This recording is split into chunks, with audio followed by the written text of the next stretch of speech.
Sigurado ka bang share tayo? You ordered something that I don't eat. Hindi mo naman kasi sinabi sa akin. Hindi ka naman kasi nagtanong. Angil niya. Inis siyang tumayo at tumungo sa counter upang pumili ng ulam. May 5 putahe na lang ang naroon at lahat ng yun ay hindi niya gustong kainin. Walang ganang bumalik siya sa upuan at masama ang tingin sa binata. Ano? I hate you. I love you. Natigilan siya. Hindi niya alam kung guni-guni lang niya yon. Masyado kasing mahina ang pagkasabi ng binata kaya hindi gaanong klaro sa kanya. Hindi siya sigurado kung yun ba talagang sinabi nito. Ngunit isang sigurado. May kung ano sa puso niyang humaplos. Hindi niya maipunto pero kakaibang kanyang naramdaman. What is this strange feeling? Hindi mapakali si Harleen at kaliwat kanan ng kanyang lakad. Nanginginig ang kanyang buong katawan at malakas ang pintig ng kanyang puso. Wala pa naman siya sa ganung sitwasyon ay kinakabahan na siya. Natatakot sa kung anong mangyayari. Napatitig siya sa salamin at tiningnan ng kabuuan. Mukha siyang maayos sa suot na night dress. Nakakubli roon ang katawan niya. Ang kanyang harap ay wala ng panloob. Ayaw na niyang magpaligoy-ligoy pa. Baka magkailangan lang sila kung sakaling tanggalin pa niya sa harap nitong mga undergarments niyang kasuotan. Nakapag-shower na siya at ang espesyal na bath soap niya ang kanyang ginamit. Siniguro niyang malinis at mabango ang katawan niya bago sila magsiping. Ayaw niya magkaroon ng hindi magandang impresyon sa binata. Naging matunog ang kanyang pagbuntong hininga. Saka pasalampak na umupo sa kanyang kama. Nag-angat ng tingin sa orasan. 9:00 na ng gabi. 2 oras matapos silang maghapunan at 2 oras nang huli niyang makita ang binata. Malamang ay naglilinis rin ito ng sarili. I wonder what took him so long. Nasa ganoong sitwasyon siya nang marinig niyang pagkatok sa kanyang pinto. Napalunok siya at mas lalo lang bumilis ang tibok ng puso niya. This is it. Nag-aalangan siyang naglakad patungo sa nakasarang pinto. Dahil sa kabay na pag-uumpog niya ang mga ngipin at kinakakakas ang mga kuko. Dahan-dahan niyang pinihit ang knob at binuksan ang pinto. Naroon ang binata na prenteng nakatayo habang ang mga kamay ay nakatukod sa hamba ng pinto. Wala itong saplot pang itaas kaya lutang ang mayabang nitong katawan. Sa ibaba nito ay tanging tuwalya lang ang nakatapis at isang maling galaw lang nito. Tsak na lutang ang kabuuan nito sa kanyang birheng mata. Napalunok siya. Eyes up, baby. Shut up! Aniya pero parang nabahag ang buntod niya sa itsura ng binata. Hindi niya magawang pagtaasan ito ng boses. Pakiramdam niya ay umatras ang tapang niya. Shall we start? Hindi siya nakakibo. Marahas siyang napaatras nang pumasok ito sa kanyang kwarto at sinuri iyon. You have a lovely room. Thanks. Sa kanya napako ang mga mata ni Norman. Nag-init ang kanyang pisngi at naghurumintado ang kanyang puso ng pasadahan nito ng tingin ng kabuuan niya. Stop staring, will you? How can I? You look dashing. Nanunuksong boses nito. Nataranta siya nang humakbang ito palapit sa kanya. Stop! Pero hindi ito nakinig. Patuloy lang ito sa paghakbang palapit. Kaya naman naipikit niya ang kanyang mga mata at hinintay na maramdaman ng binata. Ngunit tumaan lang ang mabangong amoy nito sa kanya. Great! You have TV in your room. Nagmulat siya ng mata at maang nanilingon ng binata. Binuhay nito ang kanyang TV at DVD player. Noon lang niya napansin may dala itong desk. What are you doing? Tanong niya. Manonood tayo. Binili ko to kaninang lumabas ako. I thought naiwan sa ere ang kanyang sasabihin nang tumayo ang binata. Why are you half naked then? Naglakad patungo sa kanyang kama ang binata at humiga roon. Ginawa nitong una ng mga kamay. Bawat galaw nito ay siya namang pag-umpog ng mga muscle nito sa katawan. Lay down or you'll miss the show. Inis siyang umupo sa kama. Hindi niya alam kung anong trip ng binata. Ngunit nang magsimula ang palabas ay halos matanggal ang kaluluwa niya. Hindi mabilang ang mga pagpipilian at wala ring title ang bawat video. Maliban sa nasa itaas ang mga videos. Intimate encounter. Dun muna tayo sa una. No! Marihis siyang napailing at tinakpan ng mga mata. Ayaw niyang makakita ng hindi ka nais-nais. Inis siyang humarap kay Norman. This is not what I am expecting. Yeah, a innocent like you cannot have that thing with a guy like me. Why is that? Dumukwang ang binata palapit sa kanya na ikinagulat niya. Ang kanilang mukha ay malapit ng magdikit at halos maduling siya. Because I want you to know what will happen if our body collide. Napalunok siya sa seryoso nitong muka. I want you to see how it feels to be touched. How it's like to be found, to be kissed. Ang hintuturo nito'y dumako sa kanyang labi, pababa sa kanyang collarbone. To be licked. Bumaba sa gitna ng kanyang harap. Nahigit niya ang kanyang hininga, ngunit hindi magawang mag-react. To be sniffed and sucked. Ang mga mata nito'y bumaba ang tingin niya sa gitnang parte ng hita niya. Down there. Parang nawala ang lakas niya sa sinabi nito. Ang natitirang kainosentihan sa kanyang utak ay nabahira na ng bawat salitang binitiwan nito. Wala pa man ay ramdam niya ang magkanais ng kanyang katawan. Hindi niya alam kung paano iyon ilarawan, pero nag-iinit siya. Tumiim ang tingin ni Norman at buling ibinalik ang sarili sa pagkakahiga nang marinig ang pagsimula ng palabas. Doon lang siya nakahinga ng maluwag. Nakaramdam siya ng pagkadismaya at hindi niya alam kung bakit. Inis niyang isinandal ang likuran sa headboard. Ang kanyang mga matay kusang gumapang sa palabas. Babae na nakaupo sa sopa at suot lamang ay manipis na damit kaya naman halata ang nakatago nitong katawan. Nang pumasok ang lalaki na nakasuot lamang ng boxer, ay lumapit ito sa babae. Naghalikan, naghaguran, nagyakapan ng mga ito. Sumasabay sa musikang ritmo ng mga katawan. At nang hubarin ng lalaking suot nitong boxer, ay doon na nagsimula ang lahat. Lahat ng reaksyon ay kanya nang nailarawan. Wala nang kainosentehan na natira sa kanya nang makita ang kahabaan niyon. Hindi maiwasan ni Norman na mapangiti habang pinapanood ang babaeng nasa harap niya at abala sa panonood sa telebisyon. Nasa kalagitnaan na sila ng palabas. Ngunit hindi pa niya nakita na inalis nitong paningin sa pinapanood. Hindi niya alam kung anong klaseng pagpapalaki ang ginawa ng mga magulang nito sa dalaga. Pakiramdam niya ay isa siyang guro na nagtagumpay na turuan ng isang dalaga sa isang malawak na moralidad. Para siyang bubuyog na binubukadkad ang natutulog na bulaklak. Si Harleen ang mabangot magandang bulaklak. Namumukod tanging bulaklak na walang katulad. Kailangan niyang ingatan at alagaan. Too bad we have to start this way. Aniya sa isip. Hindi niya intensyon na ipakilala ang sarili sa ganoong paraan. Ayaw niyang maling impresyon ang makita nito sa kanya. Ngunit sa kaso ng dalaga wala siyang magagawa kundi iyon lamang. Lumakbay ang kanyang kamay sa ibaba niyang parte nang may maramdaman siya doon. Minasahe niya ang parteng yon. Hindi sa pinapanood ang kanyang paningin, kundi sa dalaga. Masama mang isipin, pero ang nasa isip niya ay siya at ang dalagang nasa palabas at ginagawang mga bagay na gusto niyang gawin. Ipinikit niya ang kanyang mga mata at inimahin niya sa kanyang isip ang dalaga. Ang mga ungol na nagmumula sa palabas ay naririnig niya sa kanyang pandinig, ngunit sa boses ng dalaga. Shit, bulong niya habang tuloy ang pagmamasahe niya sa parteng yon. Oh shit, napapamura siya at napapaungol. Iniimahe niya ang itsura nilang dalawa ng dalaga habang ginagawa ang bagay na yon. Bahagya niyang iminulat ang mga mata upang silipin ang dalaga.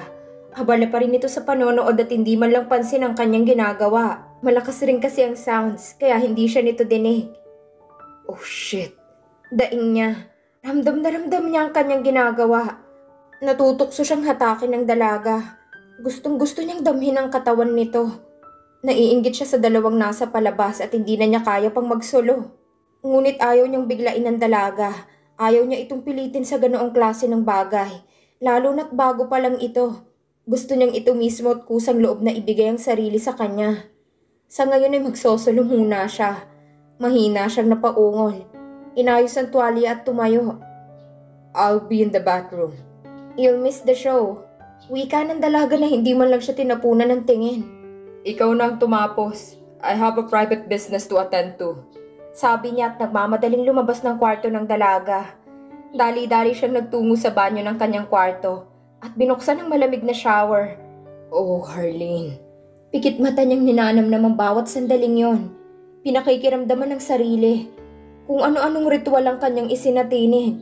Mga murang kanyang isinigaw bago niya marating ang hagdan ng langit. Nangihina at hinihingal siyang napaluhod.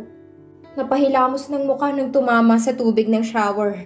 Hindi niya alam kung hanggang kailan siya magiging ganon. Ang magsuloy hindi siya kayang dalhin sa mismong langit. Hindi kayang iparamdam sa kanya kung gaano kasarap ang makarating sa langit. Hanggang kailan siya magtitiis. Hanggang kailan niya hihintayin ng dalaga na maging handa. Kailan niya ito maaangkin. I have to own her. Maagang nagising si Harleen upang maagang pumasok. Hindi na niya ginising pang binata dahil mukhang masarap ang tulog nito. Gumawa siya ng agahan para sa kanilang dalawa at kape bago siya tuluyang pumasok. Nasa daan siya at kinakain ng tahimik na sasakyan ng kanyang isip. Nang pumasok muli sa kanyang isip ang pinanood kagabi. Aaminin niyang labis siyang naengganyo sa kanyang pinanood. Ni hindi nga niya napansin ang naging reaksyon ng kanyang katawan. Ngunit hindi yun ang mas nagpasabik sa kanya. Dala ng curiosity ay sinundan niya ang binata na nagmamadaling lumabas sa kanyang kwarto. Sa kadahilanang ayaw niyang hindi nito mapanood ang mga mangyayari ay pumasok siya sa kwarto na gamit nito. Ngunit bumungad sa kanyang bukas na pinto ng banyo at ang malakas na ungol na nanggagaling roon. Mas lumalim pa ang kanyang pagka-curious kaya naman tumungo siya roon. Bumungad sa kanyang basang-basa na binata. Ngunit hindi roon natuon ang kanyang atensyon. Hindi niya akalaing ganun pala ang itsura na yun sa personal. Hindi niya alam na ganun pala yun sa malapitan. At kung anong klaseng pakiramdam ang binigay na yun sa kanya. Gusto niyang ialis ang paningin. Ngunit hindi niya magawa. Gusto niyang lumabas roon at hayaan ang binata sa ginagawa. Ngunit dala ng kuryosidad ay hindi niya magawa. Ano bang ginagawa nito? Bakit ba nito yung ginagawa? Pwede ba niya yung gawin? Ilan iyon sa mga katanungang nasa isip niya. Harleen, sambit ng lalaki habang may ginagawa ito. Bakit siya nito tinatawag? Kailangan ba'y naroon rin siya? Bakit may mga bagay na hindi niya maintindihan sa sitwasyong yun? Mga bagay na parang bagyo na nanalasa sa kanya sa iisang gabi lang. Oh baby, come on. Napalunok siya. Hindi niya alam kung ano ang gagawin. Kinilabutan siya sa ginagawa ng binata habang binibigkas ang kanyang pangalan. Napailing siya at iwinaksi sa isip ang kanyang mga nalaman ng gabing yon. Sana ay hindi maapektuhan ang kanyang trabaho. Nang makarating ay kaagad niyang iginugol ang sarili sa mga kasong inilatag sa kanya. Nagtungo siya sa korte at binisita ang mga kliyente niyang nasa kulungan. Pagkatapos niyon ay nananghalian siya sa isang restaurant. I didn't expect to see you here. Nag-angat siya ng tingin sa pamilyar na boses. Hinihiling na sana'y hindi itong nagsalita. Isabel. Umupo ito sa upuang kaharap niya na hindi man lang nagpaalam. Tulad ng inaasahan niya ay ayun na naman ang walang emosyon nitong muka. Kahit may asawa na ito at mga anak, ay hindi pa rin nito inaalis ang ganoong pag-uugali. What are you doing here? Ayaw niyang maging bastos, ngunit hindi rin naman niya naitago ang pagkaayaw niya sa presensya nito. It's a restaurant. I have to eat because I am hungry. There is a lot of table here, Isabel. Go and sit there. Table here is fine. Inis siyang napaungol. Nandito ka ba para inisin ako? No. Alam naman natin pareho kung gaano natin kaayaw ang isa't isa. Common sense na sana sa'yo na huwag umupo sa table ko. Nerentahan mo ba to? No. Then I have the right to eat in this table. Where is your food? Imunestra nitong papalapit na si Aaron at Corina. May hawak itong tray ng pagkain. Umupo ito sa tabi nilang pareho ni Isabel, si Corina naman sa kabila. Hey Roxy! Bati ni Corina. Inilapag ni Aaron ang pagkain sa harap ni Isabel at Corina. I am pleased to see you both. Sarkastikong sabi niya, ngunit hindi naman yun pinansin ng dalawa. May mga asawa na kayo. Bakit magkakasama pa kayo? Kunot noo siyang tiningnan ni Aaron. Hindi ba pwedeng magkaroon kami ng time para sa isa't isa? Bonding like we used to be. I don't understand. You should give your time to your partners instead of wasting your time on this. Says who don't even have a husband. Asik naman ni Isabel. Hindi mo na iintindihan ang relasyon na meron kaming magkakapatid dahil hindi ka naman nagkaroon ng oras kay Migs. Dahil may pamilya na siya. Depensa niya. Why don't we just eat our lunch? Singit ni Aaron. Marahil ay naramdaman itong tensyon kay Isabel. Bumaling ito sa kanya. I heard you have a boyfriend now. Umingos siya. San mo naman narinig? Kay Lolo. Hindi ko alam. May pagkatsismoso pala si Lolo. Sarkastiko niyang sabi. Ito rin na nagsabi sa kanyang pamilya. Kailan mo naman siya ipapakilala sa amin? Tanong ni Corina. I want to see what kind of what he is. Tomorrow, at Natalie's wedding party. I am looking forward to it. Ani Aaron. We are going for a bull riding. I hope he is good at it. The only thing he is good at is playing with his own bull. What? I am curious. Baling niya kay Aaron. What do you call a man who is playing with his cock? Halos mabilaukan si Isabel sa kanyang sinabi. Hindi naman na siya nagulat dahil alam naman niyang alam nito kung ano ang kanyang tinutukoy. Si Corina naman ay malapad ang ngisi at interesado sa kanyang sinasabi. Pero si Aaron ang tinatanong niya dahil lalaki ito. Don't you feel awkward telling me that kind of stuff?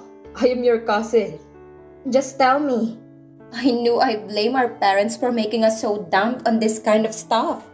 Saad naman ni Corina. I remember myself. I have to excuse myself. Kaagad na umalis si Aaron. Hindi nito nakayanan ang sasabihin ng kapatid. So you two had it? No, wala pa kami sa ganoon. Inis na umirap si Corina.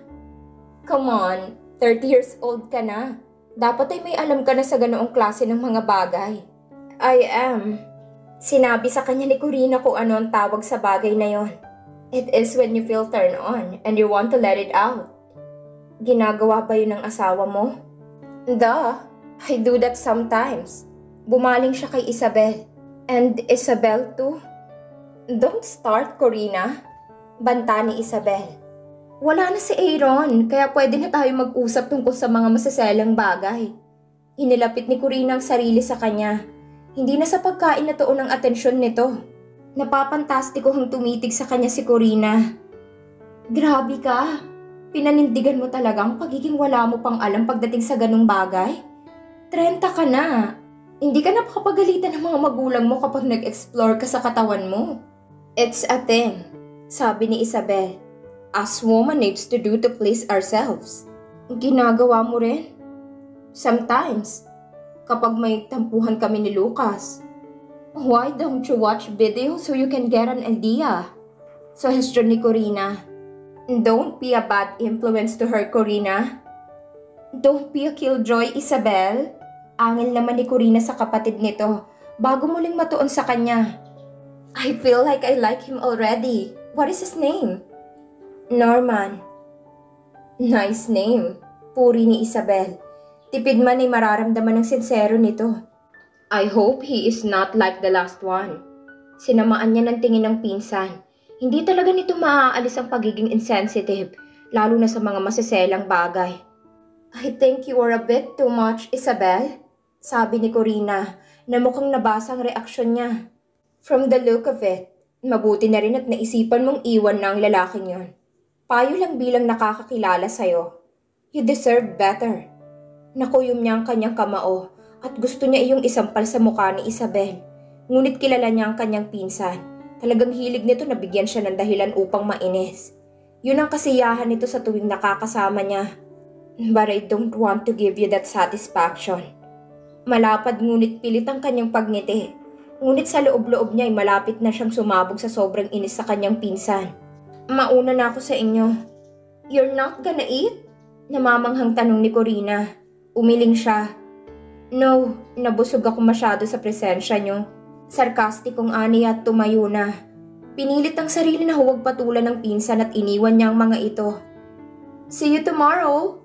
Dinig niyang pahabol ni Corina. Hindi niya na ito nilingon pa. Ayaw niyang makita ang nasisiyahang mukha ni Isabel dahil baka mas lalo lang siyang mainis. Dahil wala naman siyang gagawin ay napagdesisyonan niyang umuwi na lamang upang doon na kumain. Nang makarating siya sa bahay, akala niya magkakaroon na siya ng katahimikan. Ngunit laking gulat niya nang madatnan ng binata na nag-aayos sa kusina. Ngunit hindi yun ang nakapukaw ng kanyang atensyon, kundi ang hubad nitong katawan na malayang gumagala sa buong kabahayan. The hell? Inis na binato ni Harley ng kanyang sling bag at suot na sapatos sa hubot-hubad na si Norman. Nabigla ito at halos mapamura nang bumaling sa kanya. Imbis na takpan ang sariling katawan ay nakangisi pa ito sa kanya. Hey! Anong hey? Singhal niya. Balak niyang damputin ng isang lumang flower vase para ibato kay Norman. Pero naisip niya na baka mabasag ito at masayang lang ang halaga nito kapag ibinato niya sa ulo ng binata. Nagigigil niya itong tiningnan. Ang kapal ng mukha mo maghubad sa pamamahay ko. Wala kang kasama? I hadn't realized that I am naked. Kunwari napapahiya pa ito. Nakatingin man siya sa mga mata nito ay naaaninag niyang kayabangan ng pagkalalaki nito. Gayon pa may pinilit niyang ituon sa binata ang atensyon. Ikaw ba si Adan para magburlas ka? If you put it that way then, you are my Eve. Shut up! Singhal niya. Magsuot ka na ng damit kung ayaw mong palabasin kita at doon ka sa labas magkalat. Chill. Ngumiwing nito. Wala akong damit. Hindi ko pa nakukuha sa apartment ko. Yung suot ko namang kagabi basa pa. Ano namang ginawa mo at nabasa? Kuryosidad niyang tanong. Nakasuot ito ng towel kagabi. Tinuyo kong katawan ko sa damit ko dahil nabasa ang towel ko nang maligo ako ulit. Inis niya itong sininghalan bago siya pumasok sa kanyang kwarto. Hindi niya hahayaang nakahubad lang ito sa hapong iyon. Sa mga nalaman niya baka mas lalo lang siyang ma-curious. Kaya naman kumuha siya ng bestida sa panty na hindi na niya ginagamit upang ipasuot sa binata. What is that? Kunot noong tanong ng binata nang ipakita niya ang dala rito. Ano sa tingin mo? Mataray na aniya. Isuot mo. No way! Isusuot mo o lalabas ka ng bahay ko. Choose wisely.